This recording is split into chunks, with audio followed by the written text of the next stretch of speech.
Thank you for joining us, everybody. Welcome to Dead Letter Omissions, where we do everything for underground music, and I appreciate you tuning in. Tonight I'm coupled with my co-host, the amazing horror author Jeremy Dyson, and my wife that'll probably be around here shortly. Tonight we're going to have two very special guests. We got me, Doug, and we got Dave Kinkade. They're going to tell us about the new project and some of the things they've done in the past. So I appreciate it, and let's start. So, Jeremy, how you doing? I'm doing good, man. How about you? It's been a long week. Regardless of your political affiliation, it's just been long-winded. So, we'll keep it there. But, so why don't you guys introduce yourself? Johnny Dove. Yeah, I'm Johnny Dove. All you need to know, Johnny fucking Dove. Done. What about the guy on the right? I think that's Who's you, on the Dave. right with you, Johnny? Oh, I'm on the right. Sorry. Oh, yeah. I'm sorry. I don't know what the hell I'm looking at here.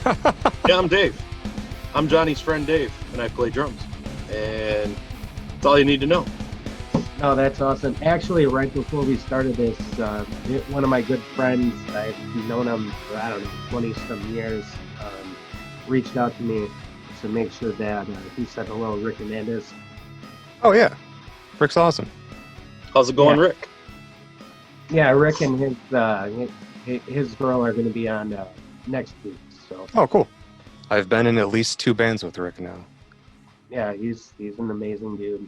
Yeah. But why don't you guys tell me a little about what you're doing now currently, and we'll get kind of into the history of each one of you after that. Whatever you want to announce, Dave, I don't know how far you want to get into it, but I know you guys have a new project. Yeah, I don't even really know where to start with it. Well, I guess- how did you guys meet? Johnny, how did we meet? At a party? Yeah, I think we met at a party in the backyard in like Yeah. 2000 something, 4? Something. Yeah, I don't remember the first time. Because we just like briefly met and then didn't talk at all after that. Yeah. Until like a few years later. We had a mutual friend, and we would always hear about each other through the mutual friend, and our paths just never really seemed to cross. And then one day they did, and I was like, this guy's pretty cool. And I guess Johnny thought somewhat the same of me, because we're still friends, 10, 12 years later? Here we are, a long time later, yeah. Yeah. But no, so I You always both wanted from the to, Elk Grove area, or what was that? are you both from the same like Elk Grove area? No, I'm in Downers Grove. I mean, which, depending on your definition of area, like I'm not Yeah, I really mean- up there, but it's like 20 minutes away or whatever. Yeah. I did the high school thing in Elk Grove, and when I would tour, I would kind of call Elk Grove home base, I guess, because I really didn't have my own house. You know, I would just keep going out and coming home to my mom's. But I would call all of Chicago, everything pretty much like north of 55, I would kind of consider my area, you know? North Yeah. of 55 and like south of Gurnee, that whole span, I'd sleep on couches or, you know, meet people or whatnot. But no, I always wanted to have my own band when I was a kid, like every other metalhead did. And I kind of came up with a concept for something years and years ago, and kind of always put it on the back burner in order to do the other stuff that I ended up doing musically.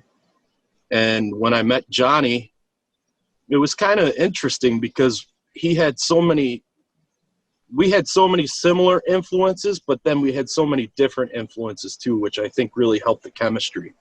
and he introduced me to the fine taste and sounds of Devin Townsend, Oh yeah. which I had never really given the time of day. I was always more extreme death metal and, you know, like really fast shit, Slayer and all that. And Johnny Which is turned funny me, because I am too. yeah, I mean, I was Yeah. more closed-minded than you are, and Yeah. I think it was more of like a drummer kind of thing. You know, I wanted to play the fastest, most brutal shit possible. And the other side of me was I've loved bands like Pink Floyd and Fleetwood Mac and Porcupine Tree and all that since I was young. And we understood each other musically and just kind of started doing this. And it worked. Well, yeah, I could totally see that because you've been all over the map. And then, Dave, I was curious, where did you meet your wife? Was it out of the country or? No. Well, the funny thing about that is the ex-girlfriend I met on tour, and I was with in that for about 6 years, and I would fly back and forth between Chicago and Amsterdam all the time where she lived, and basically live mostly there because I didn't have a place to stay here. So when I wasn't touring, I was there. And finally one day, it was after Borknagar in, I don't remember what year, but we decided to part ways, and I came home and I joined Soulfly. And in between all this mess, a friend of Johnny and mine who works with my wife, or used to work with my wife, we all just kind of met, and I met her through a mutual friend of Johnny and mine. And yeah, she hates heavy metal. Well, she doesn't hate it, but it's not her cup of tea. Yeah, that makes So it makes it a little bit better. Yeah, probably. I could see that for sure. And then Johnny, well, he's touring and playing with all these different bands. I actually, I went on YouTube a while ago when you joined Rick's band, God Dementia, at Yeah. that time. Yeah, and yeah, it seems like you're always writing, you're always recording stuff. Yep. You know, it's cool to see. I enjoy everything you put out, and I can honestly cool. say that over the last couple of years, I've watched everything that you've done. So, Oh, awesome. Thank you. yeah, right before you guys were doing this, was God Dementia the last band that you were playing in? Like, as The actual last actual real band with other members, yes. Because like I have my own thing in Everdying where yeah, it's just me, but like I was playing shows with that. So I'd played shows, well, I don't know how many. Like I played at least one show after God Dementia as Everdying. okay. But I haven't played, I think that was like 2 years ago at this point now. So And was that all live members or? for Everdying? Yeah. No, it's just me. Me and my laptop. Okay. Yeah, I saw some of that on YouTube. I was wondering if you ever got, you know, like people to play everything that, you wrote. No, the last EP I did, I had my friend Nate from Wounds play drums on. Because we were in a band called Dotek in like 2002 or something, which funny enough, Dave was also in at like years after Nate and I were. Like he was one of Nate's replacements. But yeah, like I've known Nate for a long time, so I just asked him if he wanted to play drums. I just sent him the songs, and then he came over and made it sound way better. No, it seems perfect because you were honing your craft as far as recording and Mm-hmm. plugins, and and then you, Dave, do you want to give people a little background in your own words as far as like how you went from a kid in Elk Grove and kind of that journey, between the bands that you want to mention and Yeah, it was a journey, all right. Okay, so I started playing drums really young, And then when I got my first drum set, I discovered Kiss. And I started putting on the Peter Criss makeup and stealing my mom's eyeliner and shit. And I thought Kiss was the coolest thing in the world. I mean, Peter Criss on this giant drum riser, and I'm like, I want to do that. Then I discovered afterwards, actually, the first like real metal I got into was Ozzy with Randy Rhoads, that live Ozzy album, that he did with Randy Rhoads. Blizzard. Yeah. I No. forgot what it's called. I'm real bad with names, but It was after that the- album made me get to like sort of it brought me to a fork in the road where I'm like, do I want to play guitar and play like that? Or do I want to play drums and play like that? And when I discovered Metallica is when I decided, okay, I want to be a drummer and just stick with that. And many, many years I was the Metallica kid, Metallica shirts every single day at school. Everything Lars did, good or bad, was just, it for me as a kid. And then I discovered Slayer. And I'm like, okay, we can go beyond Metallica, and and Justice for All is not the fastest thing on the map. So somebody suggested that I join jazz band, and I'm like, well, I want to play metal, not jazz. But I ended up getting drum lessons in between jazz band from this guy, this really strange guy. His name was Blaine Lockheed, and he taught me the fundamentals of rudiments. And I had to go and buy this book called Stick Control. I still have a copy of it somewhere. And it's just rudiments. It teaches you all the paradiddles and paradiddle diddles and tuplets and all this shit. And I started to figure out that you can use this stuff everywhere. You can use it in jazz, which is what the music teacher in high school wanted me to use it on. And I started putting it into metal and figuring out that, hey, I can play this really hard stuff by using this jazz stuff. So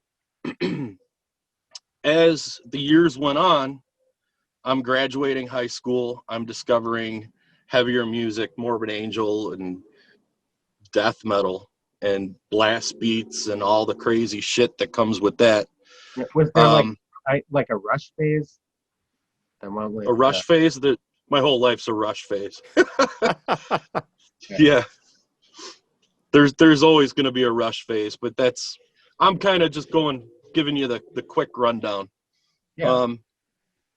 As far as Neil Peart is concerned, yeah, when I discovered Rush and what he did, that always seemed to be an impossibility to me, because I guess I couldn't comprehend it at the time.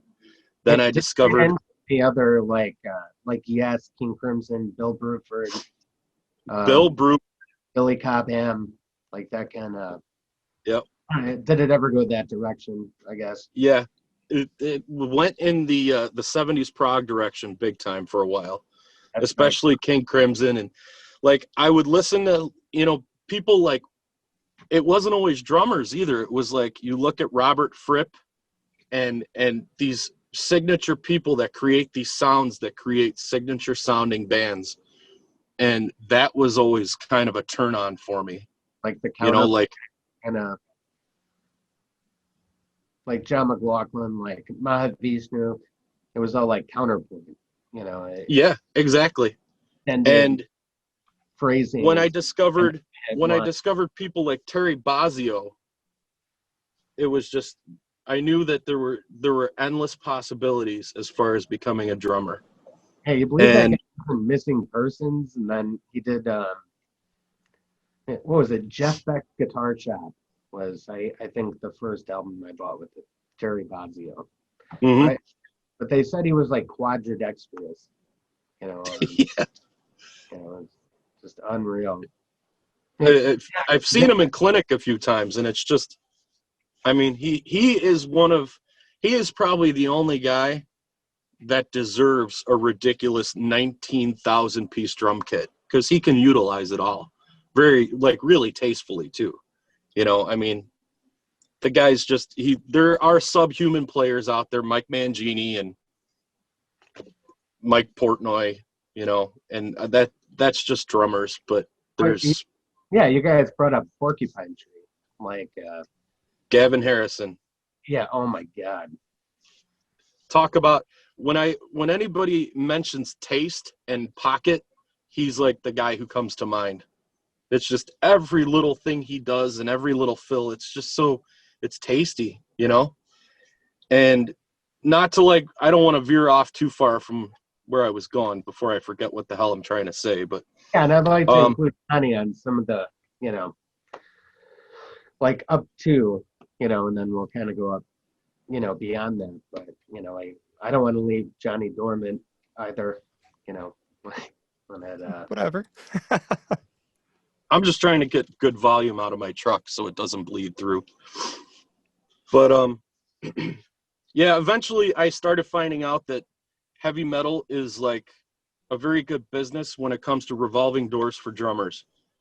And I started auditioning for bands that I couldn't really play their material when I was 17, 18 years old.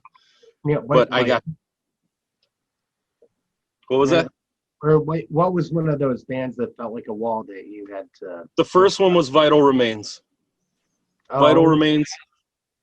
Right after Dechristianized came out, Tony Lazzaro and I started talking on AOL Instant Messenger.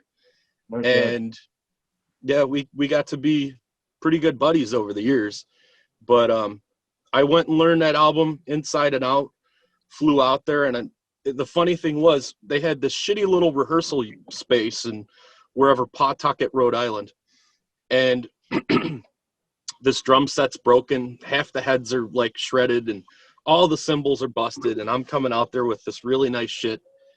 And Dave Suzuki, who was the lead guitar player for those two records, the phenomenal behind that.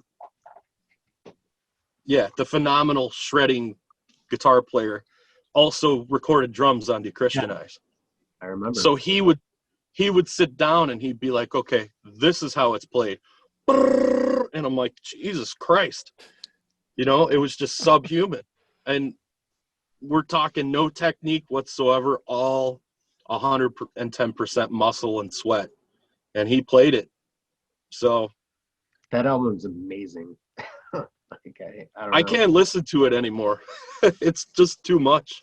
It's like, I don't know if getting old, it's like I can't tolerate that kind of stuff anymore or whatnot. But at that time, it was it. You know, the speed and the sweep arpeggios and all the shit.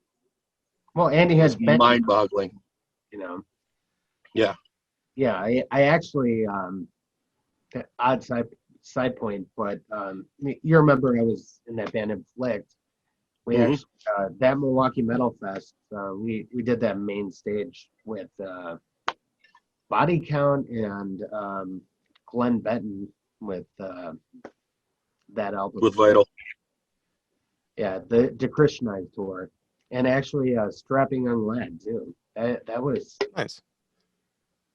Yeah, and Devin, the only thing he was interested in, it's when he had the skullet, was being right next to Watching Macabre. That was like his favorite band. That makes sense. I thought it was cool. that is not surprising to me at all. Yeah. Johnny and I have some pretty funny Devin Townsend stories. Oh yeah, I'm sure you have a lot more than I ever could. But Johnny, what were some of the bands growing up that really influenced you as far as a guitar player outside, Devin, but like rudimentary, entry points? Man. Well, I think I started playing guitar because I basically wanted to be Jimi Hendrix, which, I mean, I'm sure a lot of people do. And I was just like, yeah, okay, cool. And then obviously that didn't happen. And then, oh, hey. Yeah, so I pretty much just taught myself how to play guitar. I I went to the band director in like 8th grade, and I was like, "Hey, I want to play guitar. Like, can you teach me?" And he's like, "Well, I can teach you bass. Like, if you want to come in, like, I'll just teach you on like my lunch break or whatever. But you also have to play tuba in like the band." And I was like, "That's weird, but okay." So like, he lent me a bass and a tuba, and then I just like went to like 2 lessons, and then just like learned how to play it on my own. I was like, "Yeah, this is way better." And then I just ended up switching to guitar because like obviously that's ultimate. But um, and then like I just You're kind of not going to rule the world playing tuba, Johnny. no, but like I have played a tuba, so I can like add that to the resume, I guess. um, and then like I just kind of like I didn't really do a whole lot in high school. Like first couple years of high school, I was more of like a goth kid, so I was just listening to a lot of like Sisters of Mercy and stuff. And then like I met some people who were into like extreme shit, so it was just like pretty immediate where I'm just like, they're like, "Oh yeah, here's Old Man's Child," and like, Old Borknagar and Children of Bodom and In Flames, like, but in '98 when all these bands were still good. So Do you it remember, was like, hey, what, Johnny, do you remember when Century Media put out that fire starter? dude, it changed my life. That was Yeah, like the best compilation ever. It had that like that giant matchstick and like the CD yeah, cover. Yeah. yeah. I bought that. Opeth.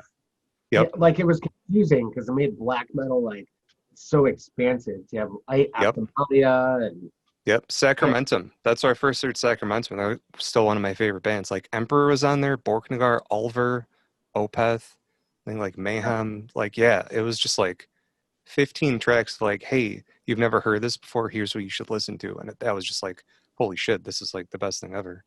yeah. And then like I'm with through my you on that. other friends, that we just, they would play me more stuff. Like, so I just got further into it with them. So it was just like there wasn't like a gradual thing. Like I Right. would, like I said, I was like a goth kid, and I like listened to like, Q101 and stuff. Like Tool was my favorite band for a lot, like Tool and Nine Inch Nails. So like, super like basic average, like freshman and sophomore, in like the mid '90s or whatever. And then all of a sudden, I'm just like, nope. Now I like black metal, and now I like death, Yeah. and that's I cool.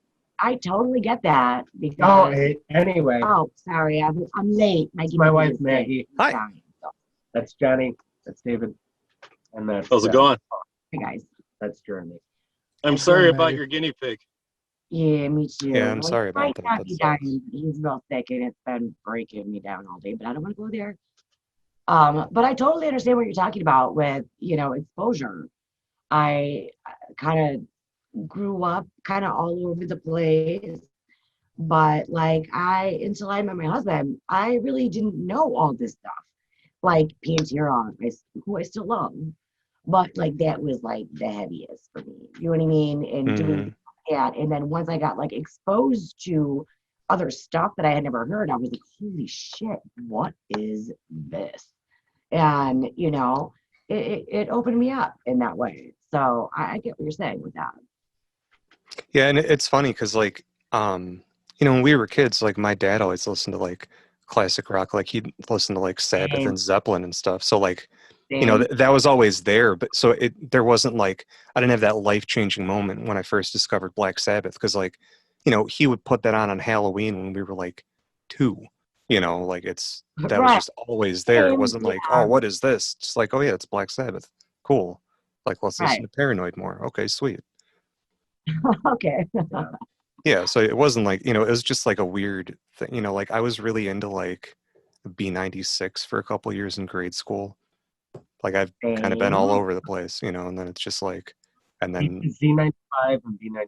oh yeah, yeah, Two rivals. yep, Well, I was I a remember that. rock, so it was, similar stations, but Yeah. different rock.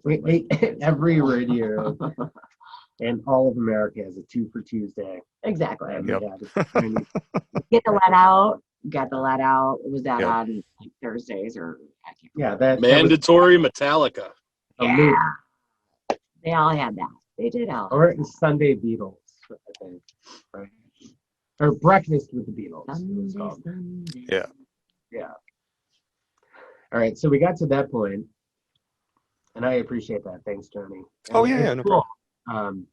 Yeah, it sounded like that fire starter, because I think we're about the same age. But yeah, it was like $3, and it's probably going for like $60, if you got the original matchstick. But Oh, I'm sure. Yeah. so, Dave, at this point, you were in Elk Grove, right? Yeah. Going to local shows with really shitty bands, renting out VFW halls. That's I definitely. never did the local thing.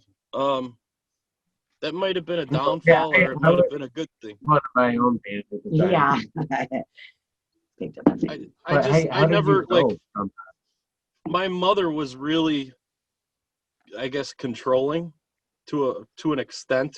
At religious? I want to. No, she wasn't religious. She was just controlling. I'll be safe with my choice of words here. And Get some Johnny people. knows all. He knows all about it. But I wasn't really allowed to go out with friends and stuff, so I would pretty much lock myself up like little Eddie Van Halen and just sit there and play drums. And I'm not comparing myself to Eddie Van Halen. I'm just, I know that he locked himself in his bedroom for years and sat there going, But How'd you get your first drum set? Because that's usually the hard part. I yeah, was a young that was a drummer. pain in the ass. My grandfather bought it for me, and then my first real drum set that was, top of the line at that time.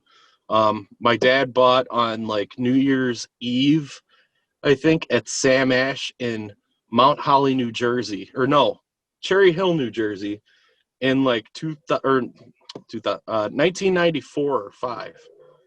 And I always wanted a black pearl drum kit, and that ended up getting busted when we moved, because we moved around a bunch when I was a kid in the Chicago area. My mom had shit going on, which we moved because of. So I think 96 or 97, I got another pearl drum set, and this time it was double bass, and I'm like, oh shit, here we go.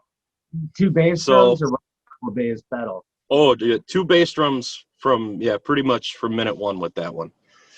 And yeah, I started going to all the big shows when I was able to sneak out. All the good Pantera, Megadeth, Slayer, Metallica shows. And when I started like discovering chicks that liked metal, I was like, ooh, It's we're on to on. something here. It's on. It was on.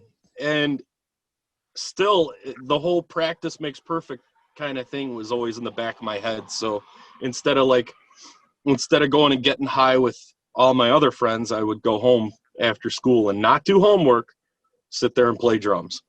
And I want to say, so what, the Vital Remains audition thing happens, get to know them, start talking to them over the years, and find out, well, this band needs a drummer. Try out for them. And this band needs a drummer. So we'll fast forward to, I think, 2004.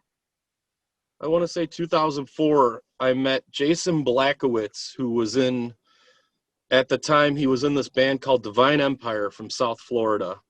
Oh yeah. They had just broken up, and he was reforming everybody.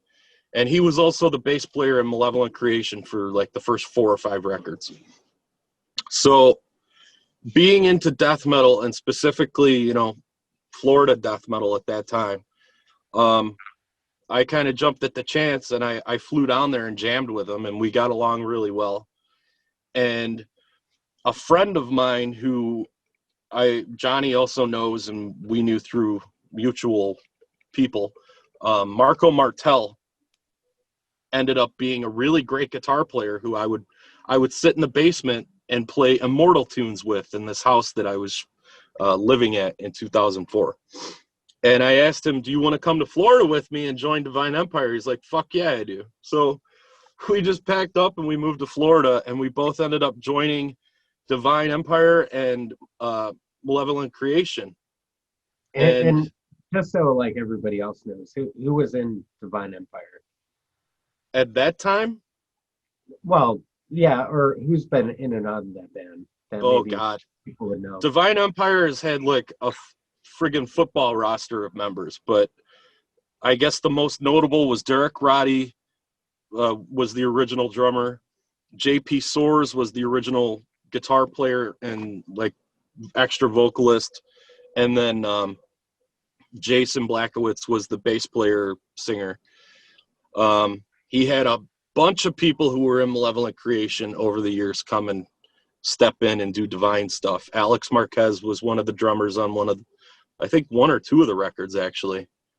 And then I don't remember who the other people were, but we did more time with Malevolent Creation than Divine Empire down there. We actually we ended up going on tour to Europe for like 8 weeks with Bolt Thrower, Necrophagist, and Night Rage. I want to talk And about that. Didn't you like go to the bar with Fenriz? Well, we're Like, not there. oh, I'm sorry. I want to go. I'm so No, excited no, to no. hear about that. I'm so excited to hear about that. Yeah, Fenriz is like yeah, a she god wants to to hear me. about the Borknagar days. So Sorry, I'm sorry. that's a sorry. few years later from where we're at. No, but I got you. I got you. I love me some Fenriz. You know what? And to be honest, like I'm just pulling shit out of my ass here because I used to drink like a sieve back then. And when you're touring with Bolt Thrower and Malevolent guys who did this shit for like 30 years before you, Right? and you step right into it and they're like, here's a case of beer. This should get us through the first hour of the night. And it's like, what the fuck? I mean, we drank so much good beer on that tour, but I don't think there was a minute Good beer. really, really good Belgium beer, and smoked a lot of weed. But it was a fun tour. I bet. Those Bolt Thrower guys are very interesting characters. I learned a lot from them. But I came home. My idol roster, man, Dave. So What was that? no, Bolt Thrower goes in like my idol roster. Like that's some of my. Oh favorite. yeah. Yeah. I always considered them like the UK Obituary. You know, like Obituary is one of those bands where their shit never ages and it's always great and it's simple, good, heavy shit, you know? And Bolt Thrower is kind of the same way. I mean, maybe simple's better. Was this like not too long after like Those Once Loyal? This was during the Those Once Loyal tour cycle. Honestly, that's my. I don't want to get shit for it, but that's my favorite album of them. Yep, they would play the Kill Chain every night, and I would jump and dive off the stage like 10 or 11 times. And it was, you know, you're living in paradise. You're on tour in Europe. You're doing everything you want to do. You're playing sold out shows every night, drinking like a fucking sieve every night. And, you know, that's a great bill. So being 21 or 22, whatever I was then, it was an okay time. Yeah. So what happened next? Came home. Hurricane Wilma ripped off our roof of the apartment that Marco and I were sharing together. We're like, well, this sucks. We need to get out of here. We didn't have power. I'll never forget. So the hurricane happens. We go on tour. We come back 8 weeks later, and there's been no power in our apartment for 8 weeks. And Marco left like carne asada and tomatoes and shit in the fridge. And I'll never forget, we opened the fridge and we're walking around. We didn't even have a flashlight because we were poor. And I had cigarette lighters. So he and I are walking around with cigarette lighters, and we open the fridge and all you see is like dark movement, and you hear like, and we're like, holy fuck. We slam the fridge.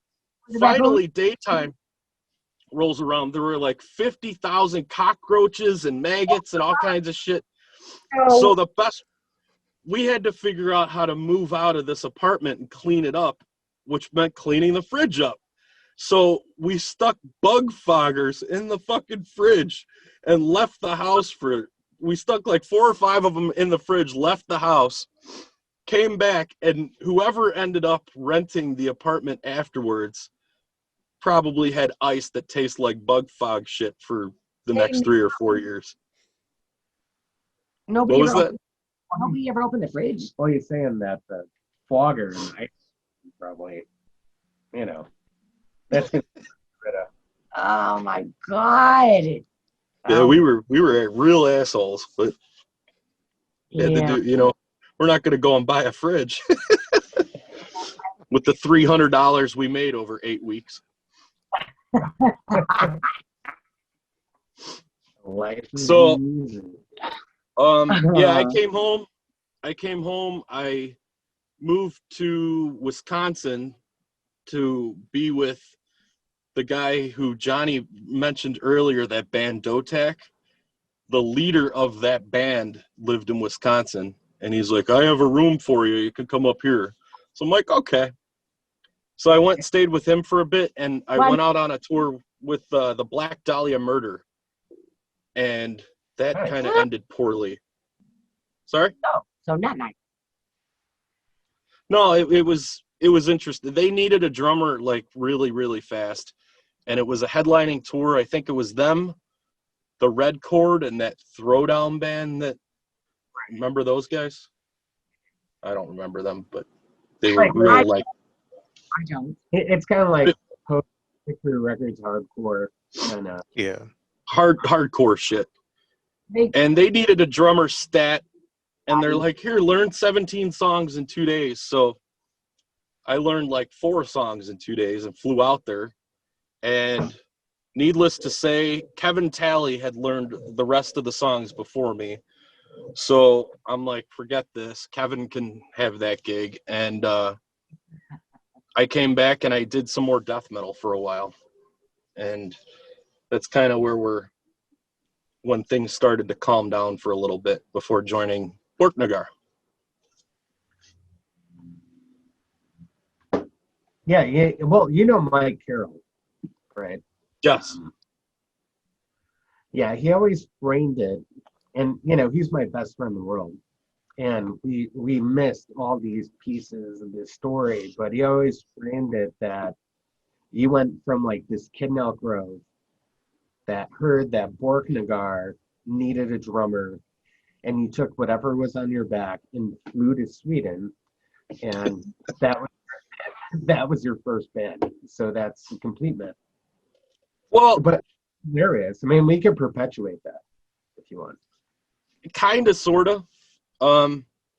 It was a little bit more organized and professional than that, but then again, not so much. No, you made it sound like the journey of Natty Gann, Oh man, now I'm gonna want to watch that movie. No, so Borknagar ended up parting ways with their drummer who did, what the hell did he do? Empiricism. He did a bunch of records, and his name was Osgeir Mikkelsen. Really good dude. Really funny. He has a really long foreskin if you give a shit. Long story there. But I'm gonna have to put this on his page now. But I started talking to Oystein, who is basically the president of the band. It's his band. And I'm like, look, I'm a big fan, and I've loved your band since the olden domain. And here's a video of a bunch of songs. And I gave him, I don't know, 5 or 6 songs. And he's like, cool, do you want to join the band? I'm like, okay, cool. So the cool thing was being in Borknagar. The shitty thing was they never played live. And when they would play live, it would be like a one-off massive festival somewhere. And then it's like, okay, we'll see you, when we record a record in 4 or 5 months. And it's like, well, what the fuck? But figured I'd try to sort of coerce them into like maybe doing something more as a band. So we recorded the first record together that I did with them, which was called Universal. And Mr. Vortex, who was, the great clean singer in Dimmu, he came in to do one song on the record, and I guess we were buddies. Like we got to be pretty good friends. And I always kind of pushed him, like, maybe you should join Borknagar again. You're not in Dimmu anymore. I think when he did that, he was in Dimmu, but it was shortly after that he left Dimmu. So I always kind of pushed him, and the other guitar player in the band was very close with him, Jens, and he sort of pushed him, and eventually Vortex joins the band again. We went and did a couple festivals, and then I said, okay, I'm going to move to Norway. We're going to be a real band, and we're going to do actual band shit and do what bands do and tour. So I packed up all my shit. I sold my truck. Johnny remembers, because I think Johnny might have been there to help me drop off my drums. I put everything on a pallet. They shrink wrapped it, and they put it in in a ship and shipped it to Norway. And it took like 10 weeks for the shit to get there, but it made it. And I moved there. I got a small apartment for a whole shitload of money. And a lot of I got to be particular about how I put it. I was an idiot for going there based off of somebody else promising me how the situation would work. But then again, I didn't do my homework, I could have looked into it probably a lot better than I did, but I wanted the band to work out. And I figured since at that time, I had a girlfriend in Amsterdam, I could always go and stay there if I wasn't doing band stuff in Norway and whatnot. But we ended up recording one more album together called Erd. Erd. Yeah, I call it Turd. Erd. I call it Turd because I'm not very fond of the mix, but we're not going to go there. But Good album. That was the album for me that, like, a lot of people still come back and they're like, this is the best work as far as recording that you've done. So, I think the songs are decent, but I really put a lot of passion into the playing on that record.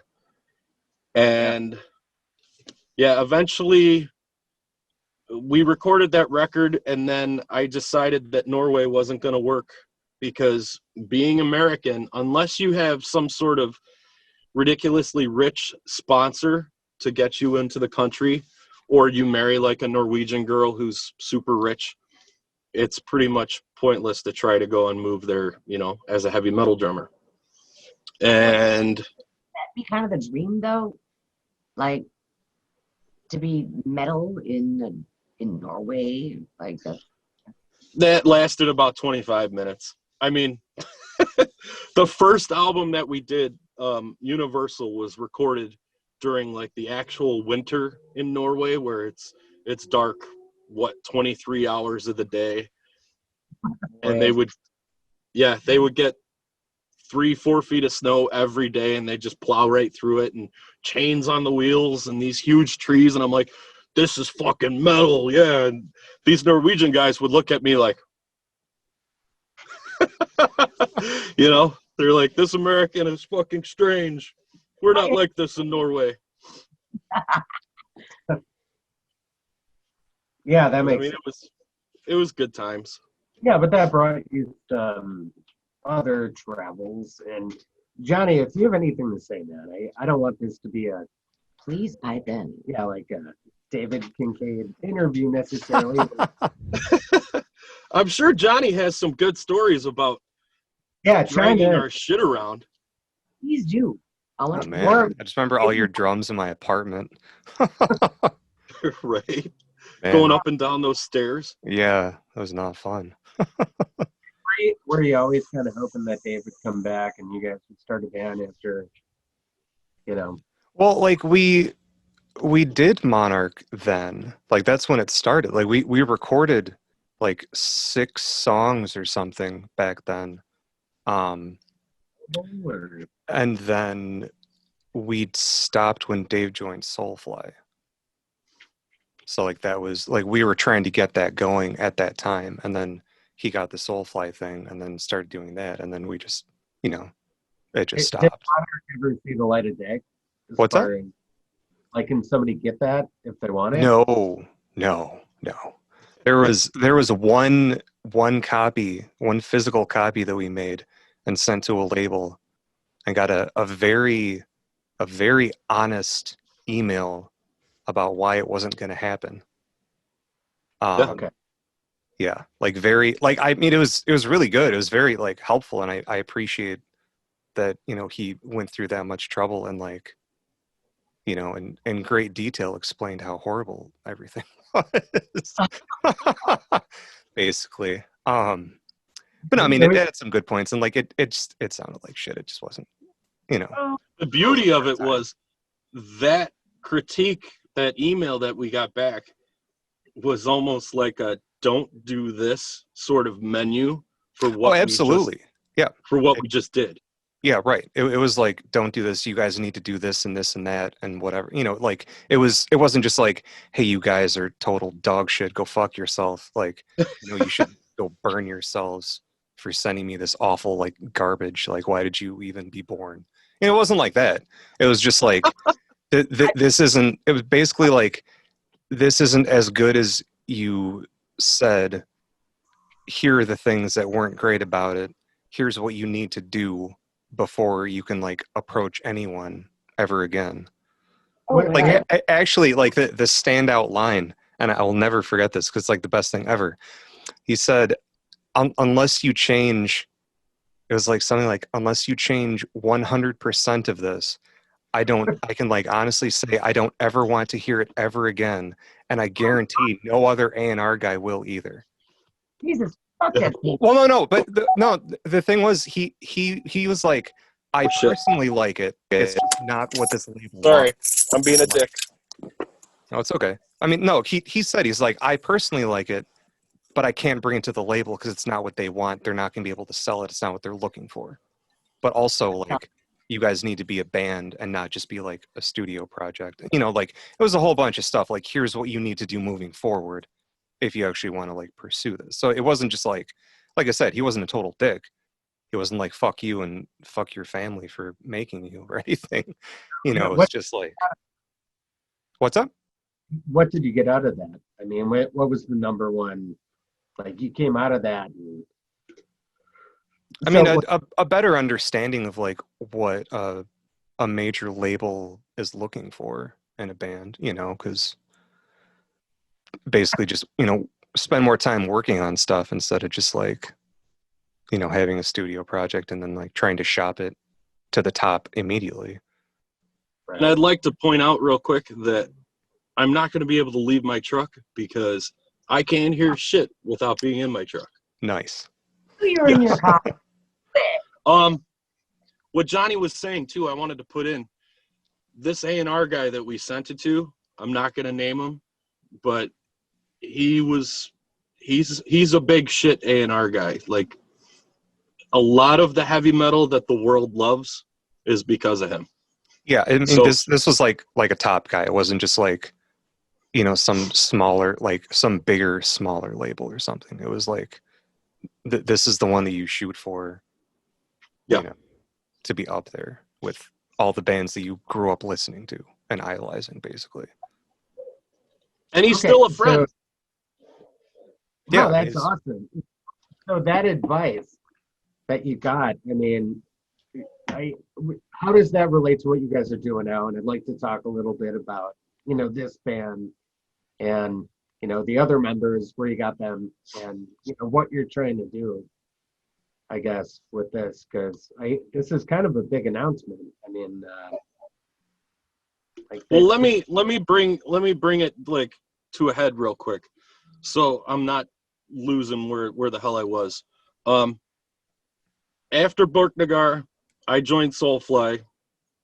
I was basically auditioned by Max in his house, in his kid's room on a drum set, And And Vince, I think, what was that? David Vincent had some, connection with. Yeah. So Max was looking for somebody to take the band to the next level. Like, he wanted to make an extreme album, like, I guess like a Rise, Propaganda era-ish. But one of his things was like, I want some blast beats. I'm like, okay, well, play a whole fuckload of them. So here we go. And he wanted double bass and all that. And, I guess he was talking to different people. And I had known David Vincent because one of the bands I forgot to mention, I was in Arsis for a little while, for like a year. And we toured with Morbid Angel throughout Europe on Pete Sandoval's last tour. So I got to know David pretty well, and we'd hang out every day. And, he knew I was a big Morbid Angel fan. And he said, here's your guy to Max if you guys want to go to that extreme sort of level, drum-wise. So I talked to Gloria, Max's wife. She invited me out. I flew out to Phoenix, went out there. We played a bunch of Sepultura and Soulfly tunes. Luckily, I knew them because I had been a fan for a long time. And we started writing new stuff right away. And I'm like, it was kind of peculiar because Max, I gotta kind of put it lightly. Like, Max he thinks through things, but he's not going to necessarily tell you. And here I am just wanting the Soulfly gig. So I'm thinking to myself, okay, we're playing this new stuff. Maybe I'm the guy, maybe he's going to do this with other people. But it ends up like the very next day we jammed again. Gloria pulls me out in the living room and she's like, okay, we want you to come out here next week and record the 8th album. And I'm like, sweet, okay. The only shitty thing is I was still in Borknagar at the time, and all my shit was in Norway. So I didn't have any gear. I didn't have cymbals or sticks or pedals or anything. No, I think I had sticks. So I started calling people, drummers that I knew. Sabian got me a bunch of cymbals on the fly. I used Gene Hoglan's drum kit, who was nice enough to loan me his kit when he was off in Europe to record the record. What was that? Gene Hoglan, not to be taken lightly. Yeah, the guy. That Testament. Yeah, the Atomic Clock, Gene. Yeah, That's pretty impressive. I got a bunch of gear together in like 5 days. Showed up to Phoenix, and we recorded, I forgot how many songs are on the record, like 10 or 12 songs.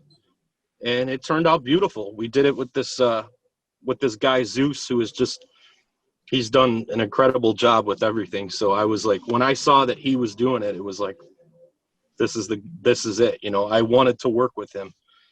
So yeah, we did that album. A couple months go by.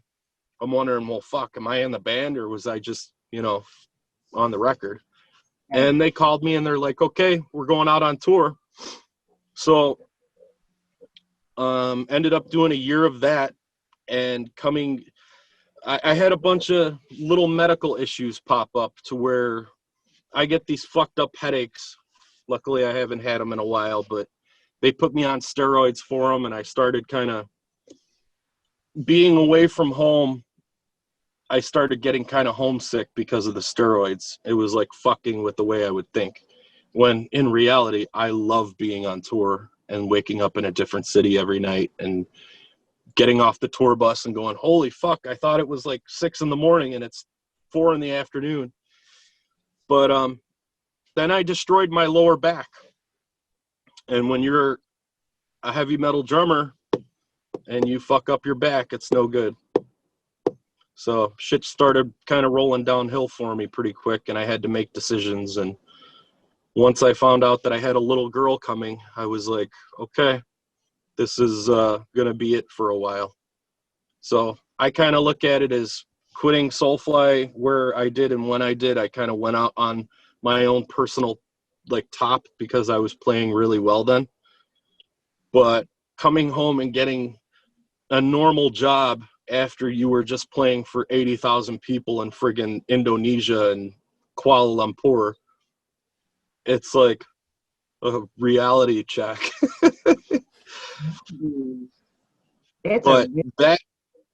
that brings us to now, which is 8 years later, and the guy who's under me there, Johnny. Well, he's Like, actually to the beside left you. of us. I'm Yeah. on top of you on my screen, but yeah. Oh, okay. It's like the Hollywood. Brady Bunch, but I don't know who the hell, Right. where the hell Greg is, and you know, fuck you, Cindy. But no, Yeah. fast forwarding everything to now, Johnny pretty much reignited my flame for loving playing music again. Also, And Jeff, I didn't even mean to. I didn't even think that was going to happen. Like I was just, it was like April or May or something of this year, like May. Like I was just trying to, like, I took the old session that we had from when we recorded those songs and I just like remixed it, like went through and tuned everything, you know, like made it better and like updated it. Cause like I wanted it to add to my portfolio for like my studio website. And then I sent it to Dave. I'm like, hey, like I just did this because whatever. And he was like, holy shit.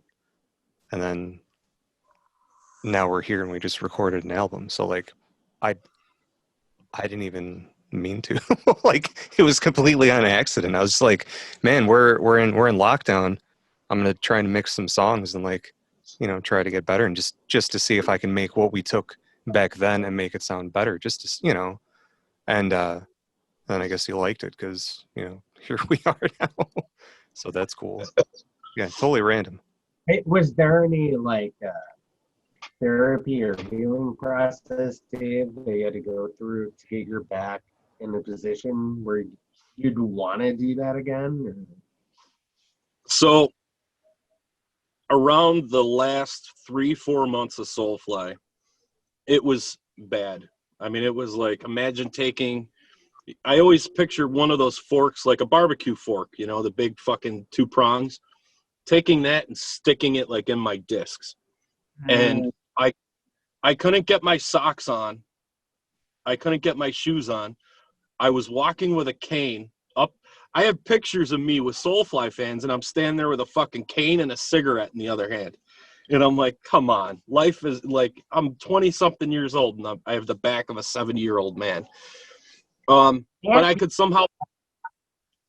back pain is the worst. I swear to God, there's nothing worse than tooth pain, but back pain. It's like the core of everything. No, it just ages you pretty quick. Yes. Yep. Yep. And the shitty thing is like sciatica. I didn't know what the fuck sciatica was.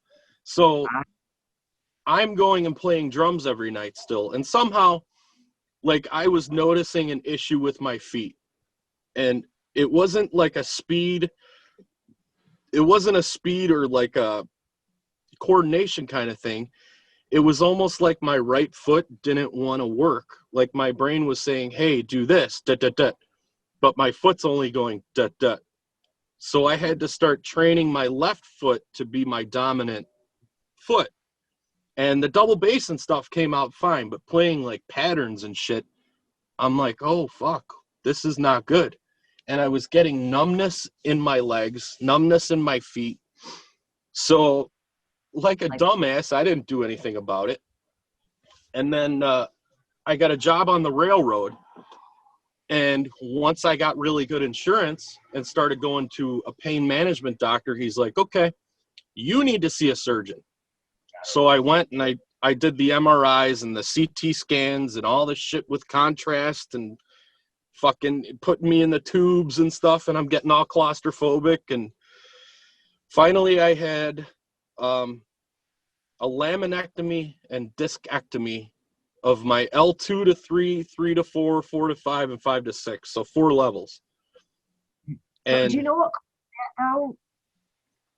yeah, like probably just being probably being a dumbass over the years and not lifting correctly with my knees. And there's one instance I remember when I lived in Holland. I rode everywhere on a bicycle, and I fell off the bike one day and slammed my ass in the ground, and I felt my spine go brrrp.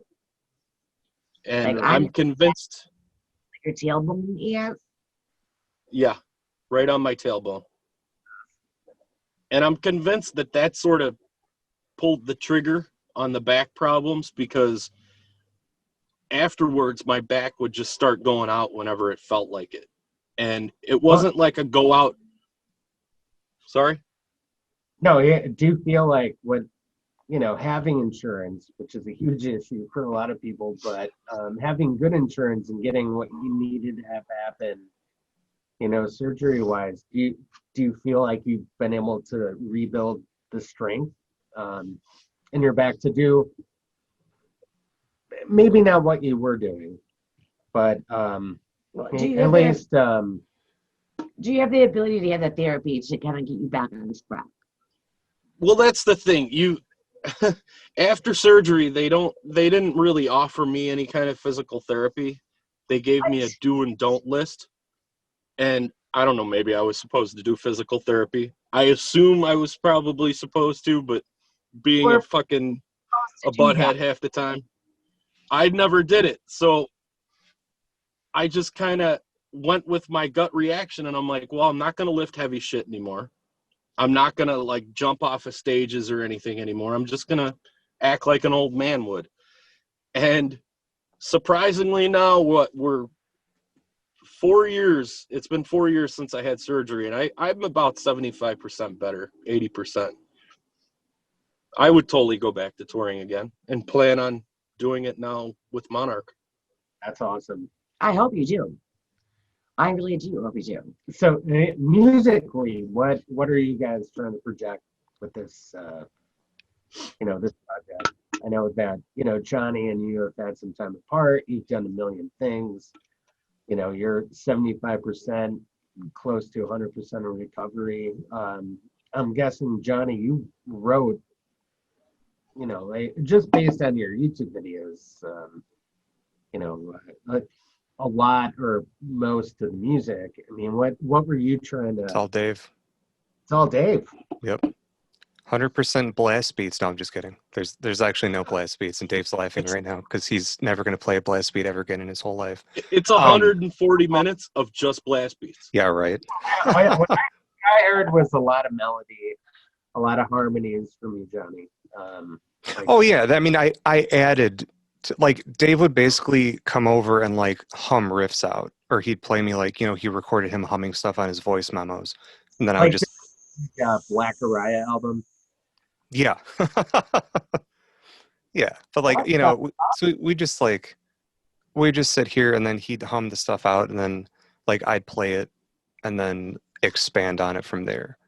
So like, I mean, all of the songs except the very last one, which is like a random instrumental thing that I happened to do, is like pretty much all Dave.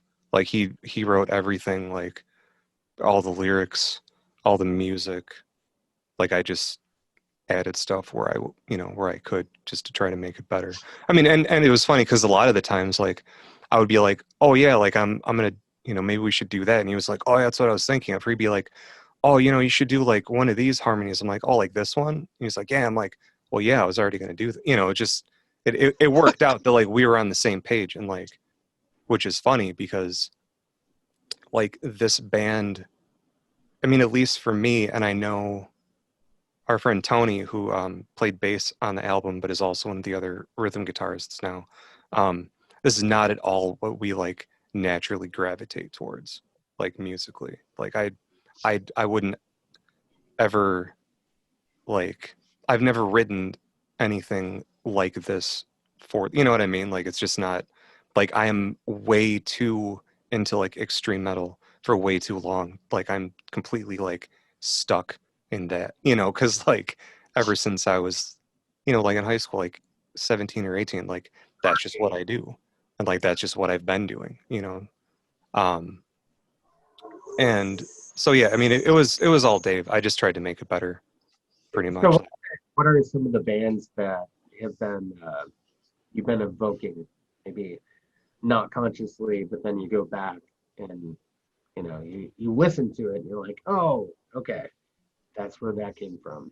Um, like it's like it, just from a slowed down kind of harmonic, um, and this Everything class, comes from In Flames, yeah, I like could see. pre-Clayman In Flames. I just want to get that straight. Yeah, I mean, whoever can listen to whatever they want to. Like that's great that they got big, but they died to me after Clayman came out. So I mean, whatever, that's fine. I'm glad they're happy. Yeah, but like Donnie that's doesn't like anything after Clayman. no, Let's just point that out. no.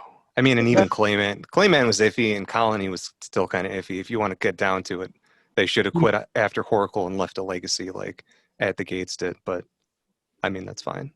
yeah, but they didn't start having like dreadlocks and wearing like white jumpsuits until Remain to reroute. Yeah, reroute to Remain when Anders decided to be like a whiny John Davis wannabe. Yeah, that shit. I mean, and I like let me just get this straight. Like I talked with Jesper one time when they were at Exit for like a post show like thing. Like I didn't go to the show. I just was already at Exit. All of a sudden, In Flames is there, which is cool.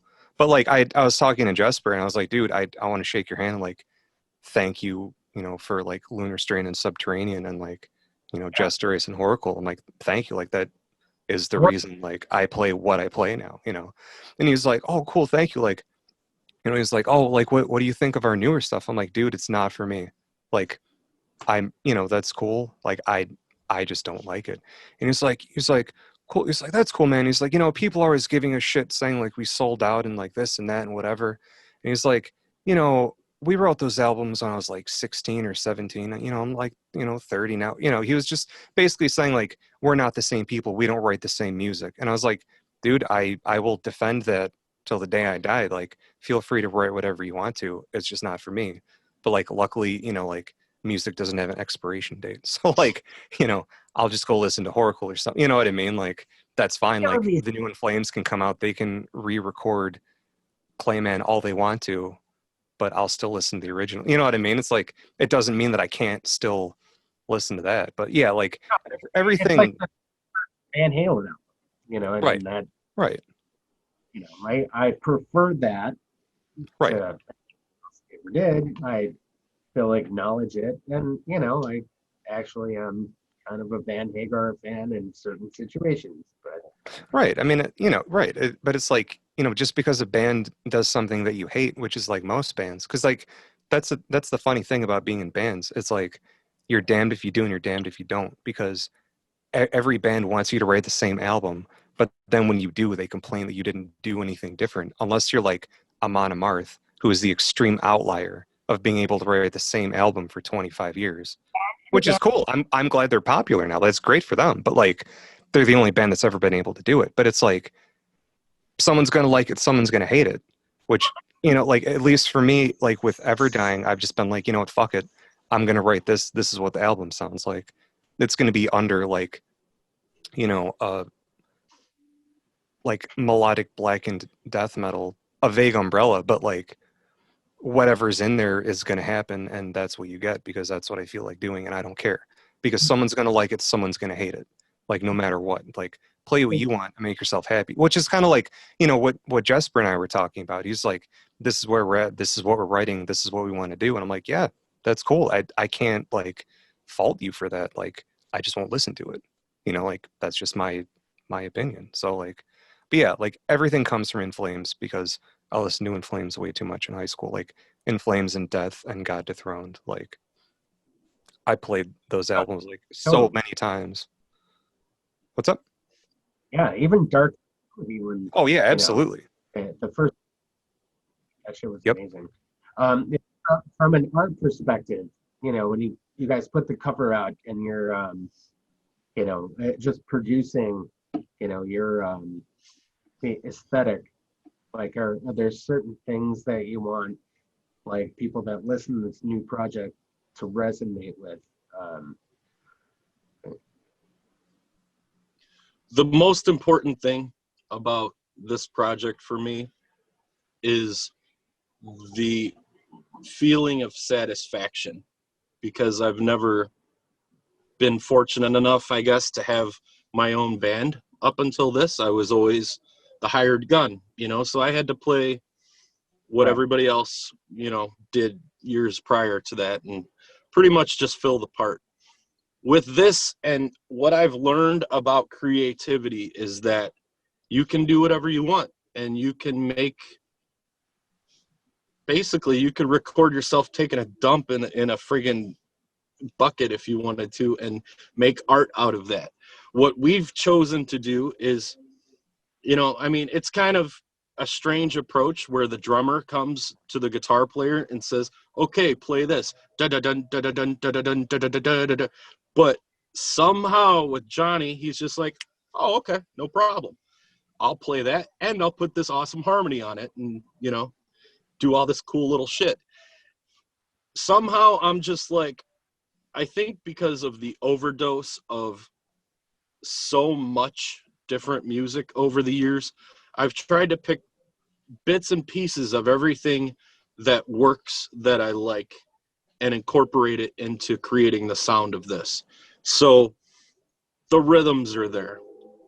The double bass, the you know, it has, I like to think it has the right metal elements, the double bass, the huge sounding drums, the nice tasty drum fills, the rhythmic sort of guitar lining up with drums sort of parts where, you know, the headbangers can just go fuck yeah, you know, but also melody, and creating a storyline with a melody is very important to me. I'm big into reoccurring themes. I think an album where you kind of set, I guess, the pace in the beginning, and then maybe occasionally later on you'll touch on a reoccurring theme. I love that kind of stuff. Dream Theater was like probably my biggest inspiration for that. So I don't want to say that we're trying to make a sellout record or anything, because we came from extreme backgrounds, and now there are ballad-esque type songs on this. Good. This is all based around it, and the album is called All the World's Pain, and it's basically my interpretation of how human emotion, I kind of try to aim more towards negative emotion, loss and suffering and sorrow, and the things that people feel during times that are not so good, you know, and the music is sort of my outlet and my little channel to that. Writing lyrics is a real son of a bitch, I'll tell you. But we talked about it, and the singer, who is, for people familiar with Chicago local metal, it's this guy named Jarrett Roberts, who I met when I played with his band called Cast Aside back in like 2006 or 7. That's And um, sorry? is that the singer? Yes, he's the singer.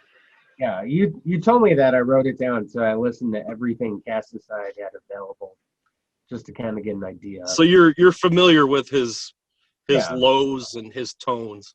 Yeah, he's He's very very Phil and Selma. very Phil. Yep. He's got sort of a Lamb of God thing going on, but he is his own. You know, he can make that subtle little cringy sort of creepiness that comes out of like certain Alice in Chains vocal parts. Yeah, he's He got can, like acid bath. I take that very mixed in, seriously. like a little creepy. Mhm. You know. yeah, you have to have a creepy element vocally and just all around sonically to get emotion across, especially negative, you know, disturbed emotion. True. So true. I take that whole with 20 words very seriously. Well, I mean, one thing I could tell is you guys are really good friends, and it seems like you guys are both really excited.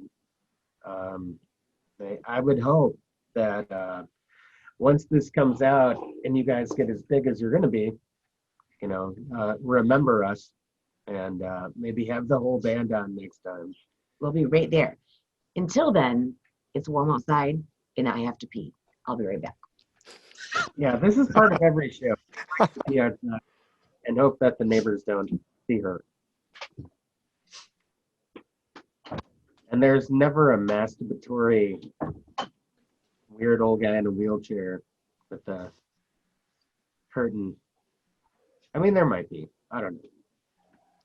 But that's an OnlyFans, and I don't, I don't know his tag, so.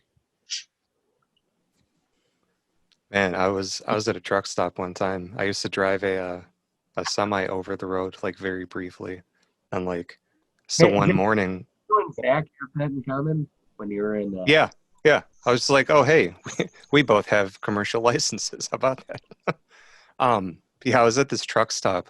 I don't even remember what state it was, and like, it was the morning, so I wake up. I like, go to the bathroom, like sit in the stall, and like, there's a guy in the stall next to me. And I just like start hearing sounds and I'm like,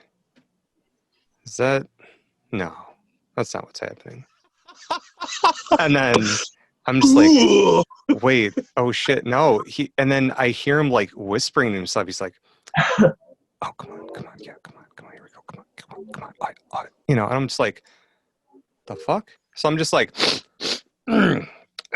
trying to be like, hey man, there's someone here without being like, hey dude, I'm here, and like, he just keeps going. And then I start, hearing the sounds and I'm just like, okay.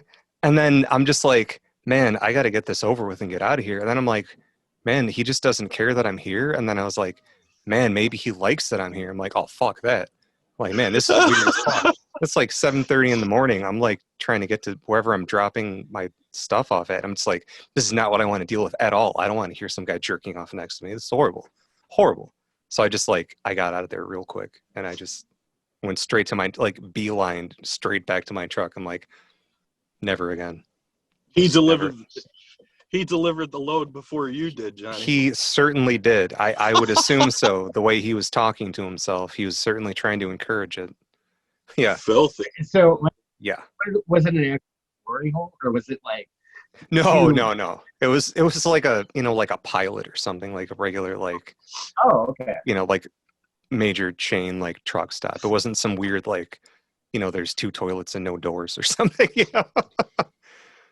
Yeah, it was like a pilot or whatever. I don't even remember, but it was, yeah. And the last, I mean, you don't ever want to have to hear that, but that's the last thing, like, you want to hear right when you're trying to wake up and you're just like super tired and you just want to like go to the bathroom, like brush your teeth and then eat some breakfast, like not listen to some guy like coaching his erection, like that's no thanks. No Speaking of, I was driving home from Janesville, Wisconsin, a few railroads ago, and I stopped because I was having really bad stomach issues then. I stopped at a McDonald's, and I'm like, I gotta find a shitter now. So the men's room in, what is it, Marengo at the McDonald's there off of I-90 was no bueno. So I kind of knocked on the ladies' room door. I figured it might be cleaner. In Europe, it's kind of a standard thing. In the venues, you walk in the morning, you go and do your business in the ladies' room because they always have toilet seats and they're cleaner. So I knock on the ladies' room door at the McDonald's, nothing.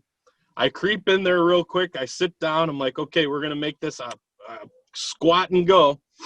And then I hear the door. And I'm like, oh, shit. Guys, 13 friggin' railroad boots hanging out from under the stall. So I quick tucked those in. And I listened. What I heard, it sounded like a behemoth giving birth to Jaws. And it made me really question how I look at females in McDonald's after that. And out of respect for What was that? I said I've never really paid much attention to how I think about females in McDonald's. And me either. Just the bathroom usage at a McDonald's is an interesting, when you need it to be there, it's an interesting experience. I mean, it saved my ass, literally, but I will never go into another ladies' room at a truck stop McDonald's, and, I guess I'll just go behind the bush somewhere. I've done that before, too, so. I always thought Burger King was that way because that digital underground stuff. I don't know. I haven't shit in a Burger King, but They are, I'll throw it on the list. That's awesome. yeah. Well, we'll talk about this. Yeah. So, No, man. I'm really happy that. I mean, if you want to keep talking, cool. I promised you an hour and a half, and we're at that time, and I don't want to stress you guys out with taking any more of your time. I'm down for whatever. yeah, I'm kind of down for whatever too. It's just the point I want to make with Monarch is basically I found the right people, and I'm trying to create a music that everybody who enjoys heavy music but is not a complete, I guess, prick about, it has to be this way or that way, can enjoy. And I think we managed to really accomplish what we set out to do. Good. So yeah, I have a question for you for sure. I'm gonna grab my second beer over here. If we're gonna keep talking, Jeremy, are you down, or do you just want to let it roll? Because you wanna. You could keep talking. I'm kind of watching Dave Chappelle. He's about to be out in like 10 minutes, so I'm sorry, I'm pretty boring when I go off of my rants. Yes, Johnny. I think those are some entertaining stories. Usually, Talking to you the other night. I didn't want to bore you, and we're trying to get this podcast together in a way that, we don't know shit, and but we've been fortunate to have some really good artists on. I don't know if you guys are a fan of the band Tombs. Mike was on it. Do you know Steve Reichelt from Monarch Supplier? And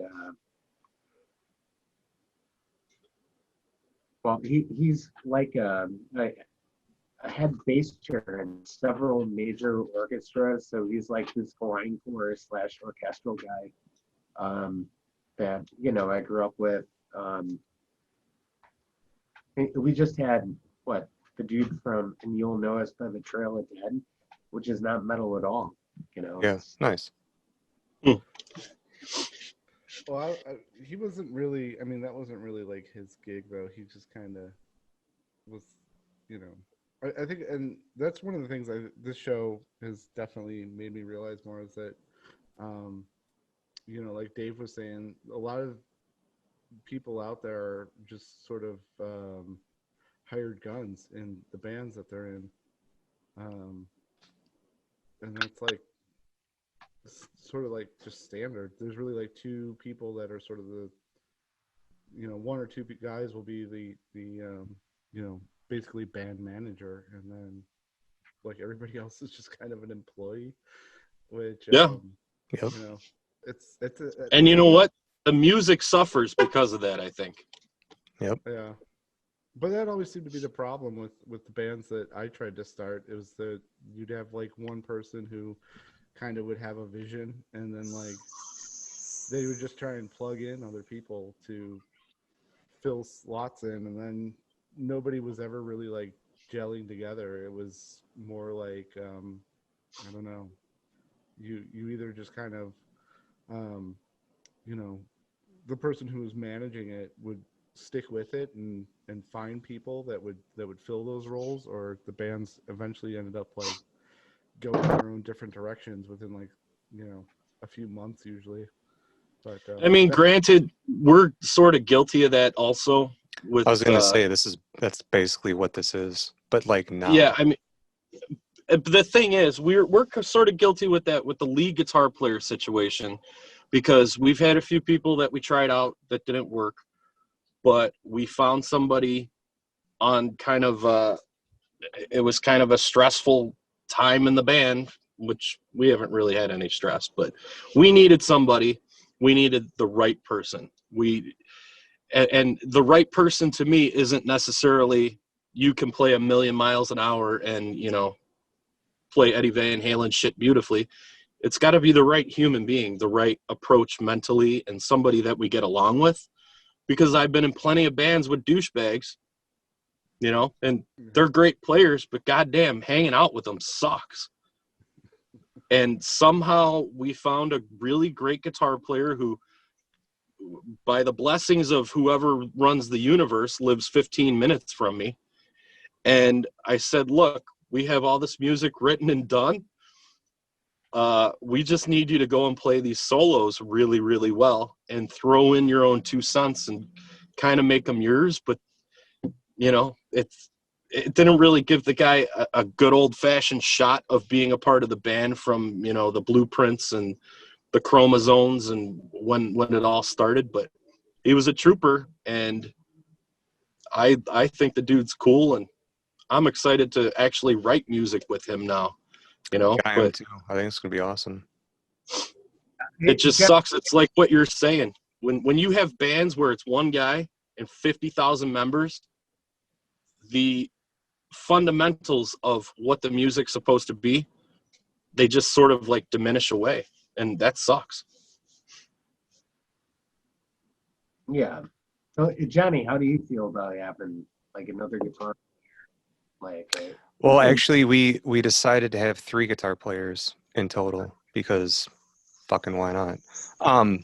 No, like I'm all about it because I think that could be really cool. That's a lot of fun. I also don't really play lead stuff anymore because I kind of got to the point where I was just like, I have this weird thing, which is like, I almost take it too far about not wanting to like repeat myself musically on something. And I know how to do 3 things when I'm playing solos, and that doesn't make for good solos. Like I don't want to be one of those guys who just like writes the same thing over and over because like that's stupid. Like why would you do that? No one wants to hear it.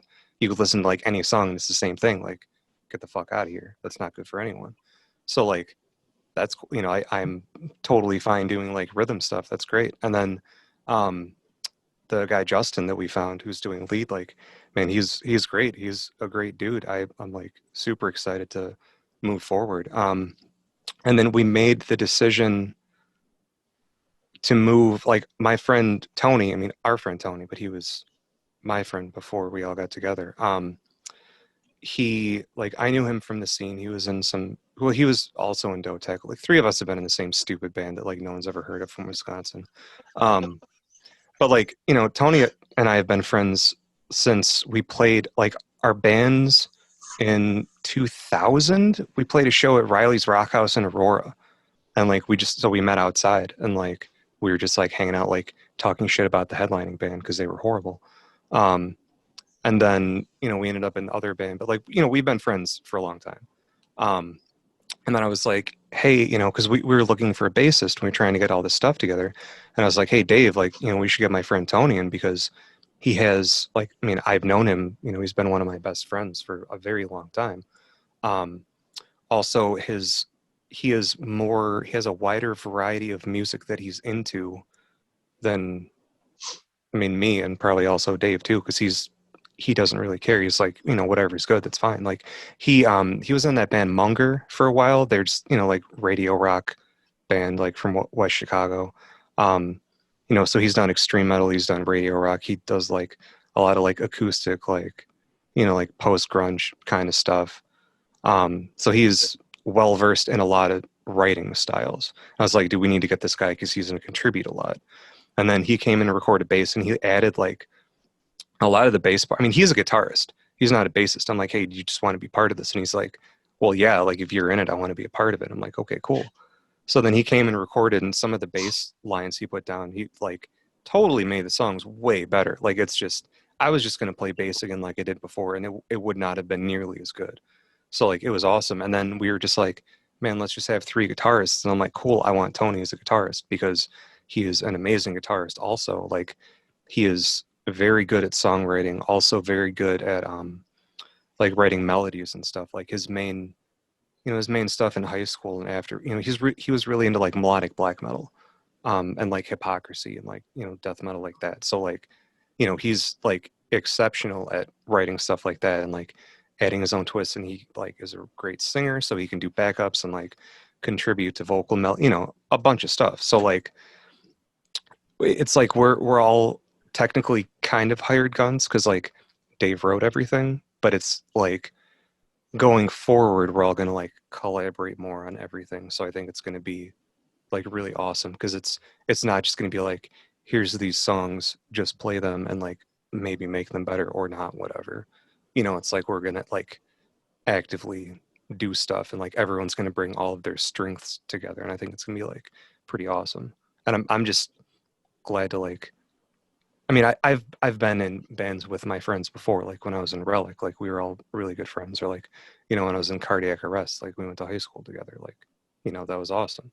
But this like, like Dave has been one of my best friends and Tony has been one of my best friends. They both have lived in my apartment. They hadn't met each other. Like, it's funny because like our friend who I met Dave through, like we would all hang out, and then we would all hang out with Tony without Dave, so they were like each other's stand-in. So like most of the stories that we have about hanging out, they're like basically interchangeable. And it's just like really weird. Like we had this theory that like the world was going to end if the two of them ever met each other, because they were just like never around at the same time. And then like they were both in my apartment one time, and I'm like, well, world didn't end. Cool, sweet. And like now we're in a band together. So it's like, it's kind of what you always hope for, because like, a lot of the more successful bands are just like, dudes who are really good friends, minimal lineup changes, like they just found the right group of guys, and that's how it is. Like they all have a good time, they write good music, like. That also sets you up for, it seems like the way that you're thinking about your friends and what they bring as far as backup vocals, like once, this whole thing is over, you're going to be very well prepped, like you said, Hypocrisy, like to play a live show and just Oh yeah, that, professionalism that they don't play a lot, but when they do, yep, Amazing. yeah, it's out of this world. Everybody has their place. There's, it's just, it's like, well, Peter, when he looks at, recording and him to have a band that's death metal, it's just going to be that good. Yep. And yeah, it sounds like you're really setting things up to be amazing. So. Yep. Actually, funny story about Hypocrisy. Do you guys remember when they came here on tour a couple of years ago to the Bottom Lounge with Flesh God? Like, I didn't show up having kids, but yeah. did you happen to catch Peter's live stream before the show when he was hooked up to an IV backstage? No. Because that was my friend Tony who gave him that IV. Our Really? guitar player. Tony is a paramedic, and he was like he's he knows them, so he was just like, hey man, you're you need a little pick me up, so I got some fluids. I mean, it wasn't anything weird. It was just like he had bags, like he's a paramedic. He wasn't, it wasn't anything untoward. Just rehydrating. Yeah, he was just like, hey man, like I know you need some hydration, so here we go. But yeah, it was like live streamed, and like it was really kind of funny because we're just like, oh yeah, here we are. And I have friends of mine just like, what are you backstage with the pocket? Like, why is there an IV? Like, what is happening? I'm like, and it just kind of happened. I don't know. Yeah, it's like, do you know Adam T from Thieves? No, I know of him. Oh, he's okay. the sweetest thing ever. Yeah, well, him and I used to be roommates. Oh, nice. When he Well, he's maybe even I got away from him, but he would have the IVs and like lay in that truck and just get Uh-huh. Sure. Yeah, it was like the ultimate hangover cure. Yep. And we had, I remember, like ion dissonance and like like all these bands that are replaced.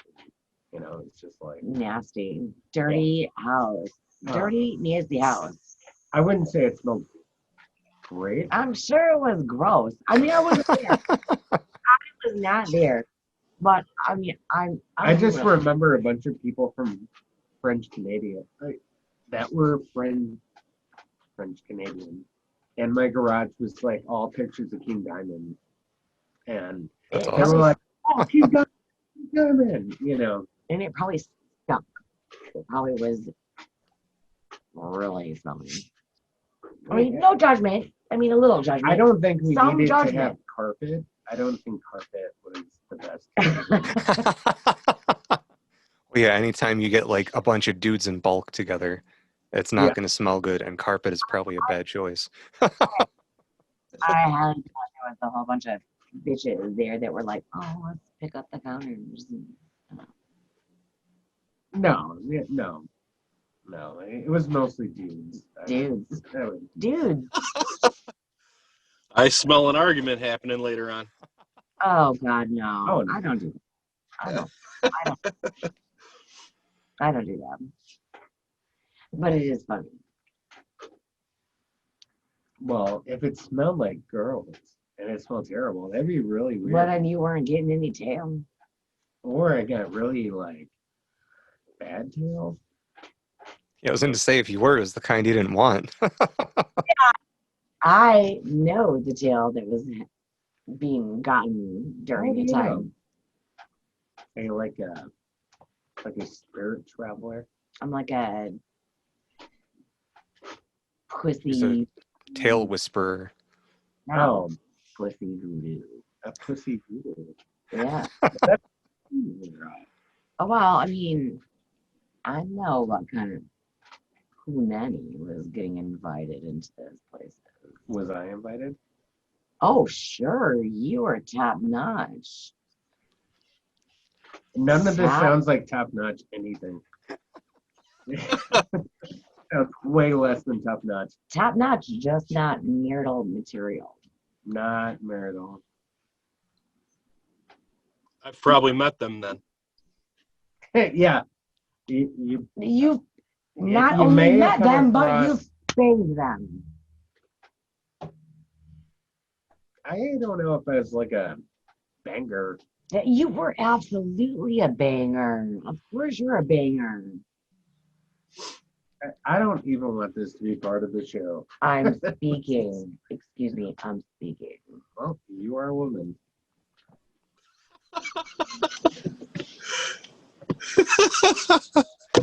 Oh, man. I feel like I'm gonna get in trouble. I didn't do anything. It's all fun and games. Well, no, we're going at 11 years. Yeah, we are. So Good for you guys. Yeah, that's awesome. It's all fun and games. So somebody's eye. and this gets is literally poked out how 'cause it a is. dick went in an eyeball. Oh, excuse A me. dick I'm in sorry. an It's all fun and games until the husband opens his mouth. Yeah. Hear it over. God damn. And then somebody sticks their dick in your eyeball. Oh, Yeah. No more pirates. nah, man, it's fun. It's fun. We good. No, I don't want We good. repetitiveness of dick and eyeballs. Like, Well, I would kind of pay to see that because it's pretty funny. I mean, just skull fuck a motherfucker. I mean, oh God. oh, Jeremy, I am I went to so sleep early. sorry. I don't even know. Poor Jeremy. He has to edit all this nastiness out. I am so sorry. It'll happen because I'm not editing anything out. Yeah, I don't Jeremy. know. I don't know if you haven't noticed, but I just leave it all in now. So if you guys, I was going to say, even if he does have to edit it out, it just means he gets the chance to laugh at it again. I That's told awesome. Steve he's got like an hour because I can only edit for so long. So if it goes over an hour, it's just whatever. It's all in there. I have never watched a single episode. Of what? There's Pirates a good reason for that. Yeah. Dead Letter. I've never watched a single episode of Dead Letter because the next morning I'm like, oh my God. What did I say? What did I do? I'm a real asshole. No, we've never. I've never I watched would- a single well, one. We've I never feel- treated anybody bad. We just get off track. I look stupid. Sometimes. Most of the time, I'm just like, and Jeremy's like, the next day, I'm like, oh my God, what did I say? What did I do? Oh, I'm stupid. right. Why am I wearing this outfit? I know exactly why I'm wearing this outfit. No, not you. It's usually me on the bathroom George floor. Washburn, we love you, bro. I thought we were supposed to do that. Not with boobs. I meant my t-shirts. Yeah. I thought we were supposed to give a shout out to George Oh, yeah. Washburn with Yeah. our t-shirt. I would A recommend Metalhead that you, podcast. that you guys do that. Go on Metalhead's podcast. I just think we're getting looked at like I'm so sorry, you guys. yeah. What are you sorry It's all good. Great time. Well, generally when I go outside and pee, a new me comes out. I feel so good. Right now it's November in Illinois, and generally it's like snowing and it's very cold, but it's not cold. It's like 70 degrees. And so right now, 2 more days, it's going to go down in the 30s again. Yep. You really got to get your pee on, true, that is. I think. But you know what? Right Right. now, I don't know. I'm sorry. I'm going here. I'm going to go here and I'm going to say this. There is a woman in office, and We're not I doing politics. want to pee Nah. outside just like all you dudes want to piss outside with your dicks out in bushes. And you guys have always been I doing pee in it. the house. I, as a woman, I want to piss outside just as equally as you guys want to piss outside. I pee in the same corner in the house, and then I tell everybody that that corner had bad wood, and that's why the house is sinking. That's amazing. Even though it was your bad wood that caused it. Hey. Ooh, who said that? Hey, Johnny, you got it. You got it. Look, bro, I think we had a good episode. women deserve the right to go outside and piss outside, just like dudes do. Yeah, Right? that's why they make the shiwi. The shiwi, yeah. oh man. Yeah. I actually did this, but then I was like, wait, was that? I What? mean, if you like a It's shiwi, the then yeah. shiwi. It's like a filter for her. Yeah. It's like the fleshlight, but reversed. I mean, I think it's just like a, form-fitted funnel. You Yeah. just stick Okay. down there, then you can pee like a dude. Like you can pee at urinals and stuff. A reverse fleshlight. Yeah, a reverse fleshlight would be instead of fucking it, you just stick it up your ass. What the fuck? Yeah, I was gonna say I think a reverse fleshlight would probably be a dildo, but Yeah. like a funnel has holes on both ends. Look, Yeah. Oh, bitches, man. Oh. us One's bitches big and one's small. standing Yeah, but up. they're connected immediately. Look at Jimmy's reaction. Look at Jimmy's reaction. It's killing him. Yeah. We were talking about music when I left for a minute. What happened? I was gonna say, man, you really came back at an interesting point. Before I forget here, because it crossed my mind, the last thing I'll mention about Monarch, we are in the process of getting this thing done. We're making a video, Okay. and a very good friend of Johnny's is making the video for us. We play- plan on releasing the single with the video the same day. Is there- Maybe we should do like another interview on here with these guys, Johnny. Yeah. When we actually have music released so they can, play something more than us talking about shitting at McDonald's and peeing in the corners and stuff. It's not in the corners. You know, they'll have Yeah, something to listen to, something to look at. We would absolutely gladly plug any music that you guys have. We're doing that before when we started this, but too many labels out there were muting of it, all of it anyway. So, yeah. But Well, there's no label attached to this, so right, bring it, post we'll freely. play it for sure. Yeah, that's the beauty. It's independent right now. So Right. Yeah, that was disappointing. It'd be like, oh, we did, and oh, you guys have 300,000 fans on your Facebook, but they couldn't post it because We were talking about some fleshlights. contract. No, the fleshlight. Because they violated the no shiwi clause. oh man. Yeah. They said the Did you ever fleshlight see the human fat composites in the did you ever fleshlight. see the alien fleshlight? No, God, That neon blue alien fleshlight? could you show me? Yeah, Dave, pull it out of your pocket Just and show look it up to her. fleshlight.com and it's Maggie's like thinking Sorry, you it's have in the it right basement. there. Very interested. I mean, he I've got might, it. I don't I've know. got it in my stick bag in the basement. Yeah, there you go. You An mind appropriate place for it. That Last should time- be your stick bag. Yes, phone number? exactly. That doesn't mean A what? his alien fleshlights. You just Google alien fleshlight. All you need to know right there. It's the World Wide Web is a beautiful thing. It's gonna be an interesting evening. You know what I'm doing. I mean, I Now love you should have pop up right down here in the corner the link for the alien fleshlight. Yeah, maybe we could get a sponsorship. I was going to say only if they're a sponsor, though. Fleshlight, yeah. There you go. Sponsor. I would take that money. That'd So be Jeremy, you're a horror author. great. right? Yeah, I write about Does that zombies. mean you're like, are you Maybe- big into like horror movies and everything too? Yeah, pretty big. Yeah. Oh yeah.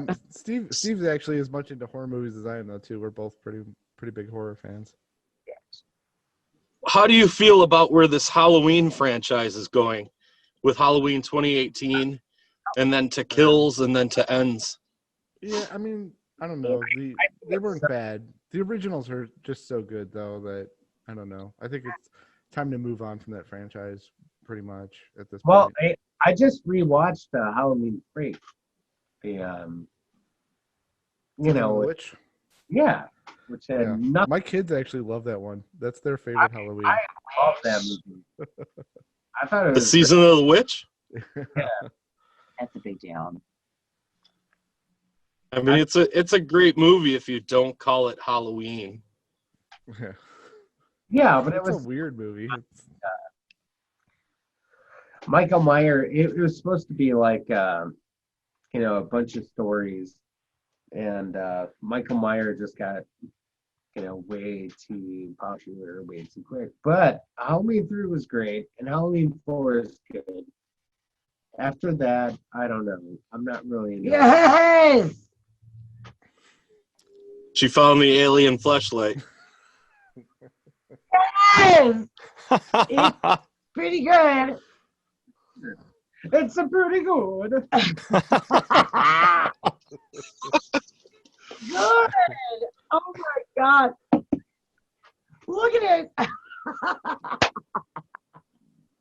don't know. Oh my God. Steve's looking kind of interested there. Aren't He's you? got that look about him. You? Add to cart. Yep.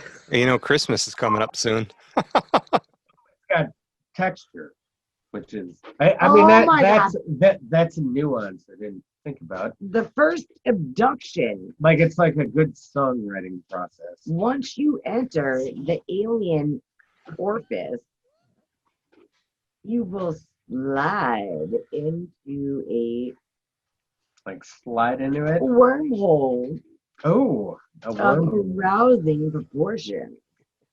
Well, I'll be goddamned. Based on the teasing ridges of the vortex, the thick tubes will gently massage you through to the next chamber. I think it's like fucking death. It's like Tell me the really, you things guys? that I think Jeremy's crying right now. like deteriorate like in the ground. Things that are just feeding your body and your weird nipples. Oh my Are god. are the things that are now an alien pussy. Like it's like maggots and creepy crawlies and I don't know. All right, I'm gonna go a little further. I don't know. Further, I think we've reached the outer limits. It'd be like a million like blowjobbers. All right. Is that a thing? Probably. Someone's In probably life, into it. great. No, like a I'm crying. Like I'm a crying a spider? little. I'm crying a little. like if a million of them come together, they come to form a perfect spider blowjob. Yeah, it's like a centipede-filled pussy. Oh, Wow, that's your Who said that? perfect thing there, huh, That's Dave? like my ultimate worst Who said nightmare ever. yeah. That's like the craziest girlfriend. I gotta start the Craziest truck. girlfriend. I pissed off my battery. Dave certainly Yeah, loves centipedes are centipedes. not my thing. No. No, I don't. And they're such an ultimate fear of mine that I'm including them in little hidden spots throughout the music and the theme. All right, hold on. I'm gonna go into Yeah, it'd be hard to stick in that situation if that wasn't. Ow. So now I've completely enveloped the blue. Dave, what is this called? The alien fleshlight. I'm All right, looking the into the alien reviews. fleshlight is literally your dick going to a horror of centipedes and spiders that might have lipstick and passionately kiss your dick. Nope. Fleshlight review. No. Nope. Yeah, we That's are. all I have Yeah. to say about that. Nope.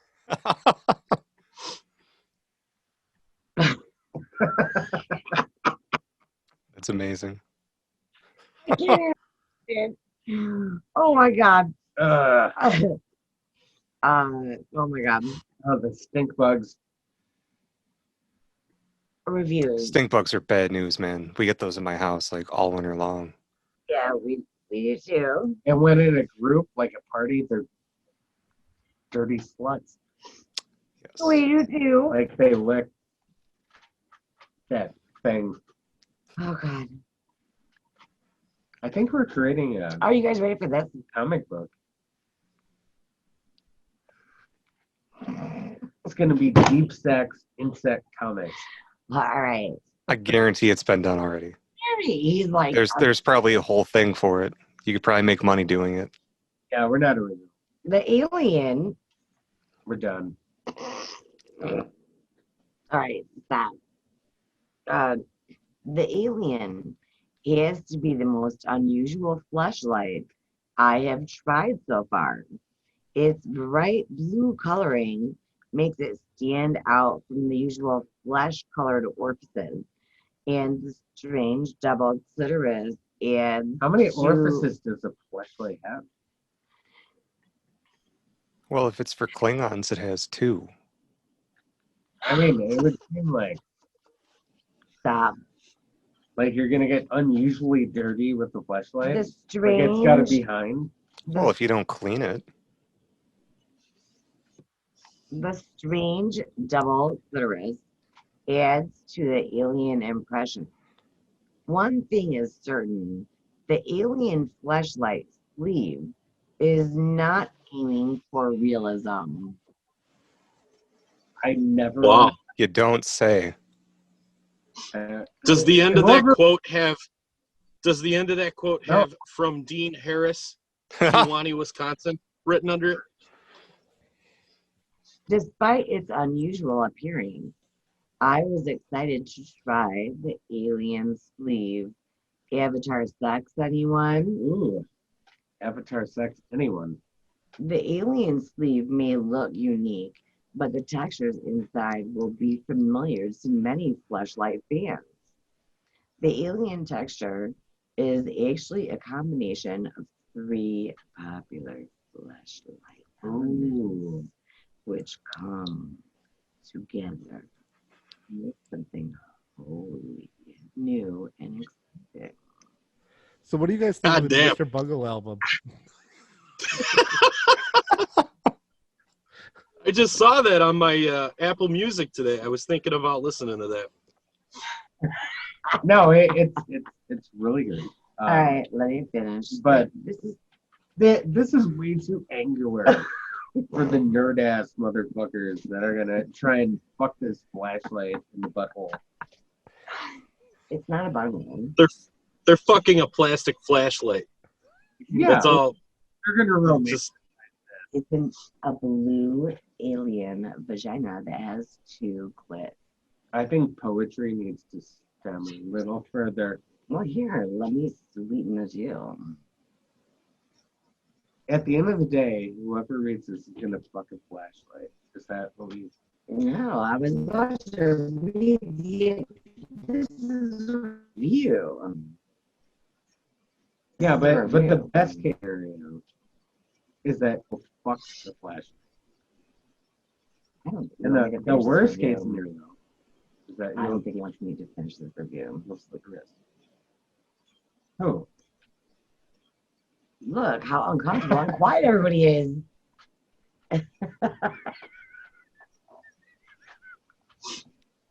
I'm having a great Wow. time. This is amazing.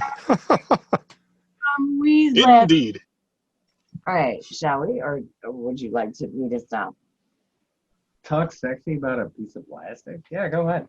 The double clitoris design of the alien pussy orifice. Who the fuck made this thing? This is the actual review. Mm. I mean, if it has a double clitoris, like I might be in. I don't even know what that means, but it's like two of them. Well, I mean, could you imagine having to? No, one's enough. Right. It's a lot. It's a lot. These Maybe this songs could be like a new segment. Like Maggie will review fleshlights and Oh, that'd be awesome. dildos and totally do it. I'm crying. I'm crying. Oh, I love it. I love it. It's I actually. wouldn't be surprised if you guys could get a fleshlight endorsement after this. Really? I mean, that's a solid 15 minutes of sponsorship you just gave them. I was going to say, Or you guys could make that a endorsing. thing. Attract a whole new crowd. They'd be No. all about it. What's Heavy really- metal fleshlights. There you go. What's really funny is that I can actually see all three of their faces, plus my husband. Hey, And do you think you can everybody handle looks a this? little uncomfortable. I'm not at all. This is great. I'm having a great time. Be sure to pick up a copy of the Monarch All the World's Pain album when it's available in a store near you with a blue fleshlight. There may or may not be an accompanying flashlight. We're still Yeah. working that deal out. It would be. I'll good. get on that on Monday. Oh God. I do intend on making a review on this upcoming flashlight. How about their album? The album that they're gonna put out. Oh no. I will listen to the album while using the flashlight. There you go. And then I will have a really broad spectrum of, the music behind the flashlight, or the flashlight behind the That's music.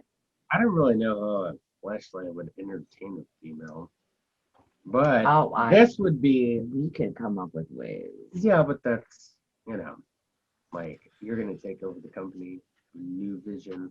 Which you probably could if you think about it. Sure, good bitches.